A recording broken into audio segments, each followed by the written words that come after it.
Bonjour à tous, c'est bien le toit du monde qui s'est effondré ce samedi comme le titre Libération ce matin. À l'heure où je vous parle, le bilan est de 3200 morts, des blessés par milliers, un bilan qui ne cesse de croître pour le plus important séisme qu'ait connu le Népal depuis 1934. 7,8, c'est l'échelle de magnitude de ce tremblement de terre et partout des images de désolation.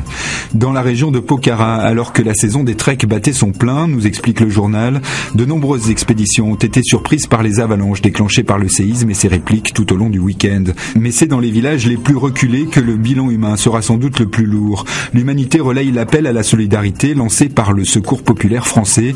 Un fonds d'urgence tremblement de terre au Népal a été mis en place. À l'heure où beaucoup ont tout perdu et vont vivre les prochaines nuits dehors, les besoins sont immenses.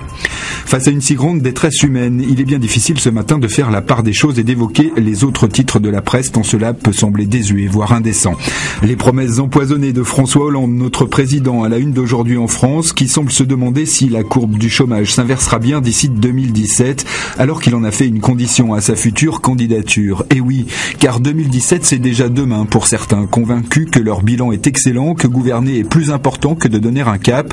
Être candidat très bien, mais pourquoi faire, se demande la plume acerbe de l'éditorialiste du Figaro ce matin.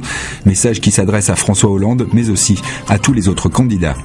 Les Échos rappellent aujourd'hui que le CSA a publié dès vendredi le plan stratégique de la future présidente de France Télévisions, Delphine Ernotte. Il s'intitule Audace 2020. C'est un peu comme un slogan d'Orange, ironise le journal. À 48 ans, cette centralienne a séduit les sages de la Tour Mirabeau à travers un texte qui s'attache surtout à répondre aux attentes. Pour la nouvelle présidente du groupe, l'avenir se joue dans les quelques années qui viennent. Il faut repenser le modèle économique et répondre aux difficultés sociales et managériales qui ralentissent et mettent en péril ces nécessaires transformations. Un programme qui, s'il a plu au CSA, devra passer au crible de l'État et des salariés. Le plus dur commence, prévient les Échos. Et on termine cette revue de presse du lundi avec un coup d'œil sur la Ligue 1 de football et ce match à distance pour la première place entre Paris et Lyon. Le premier irrésistible selon l'équipe du dimanche l'a emporté 6-1 face à Lille samedi soir. Mais hier soir, Lyon a repris sa première place sans faillir face à Reims 4-2.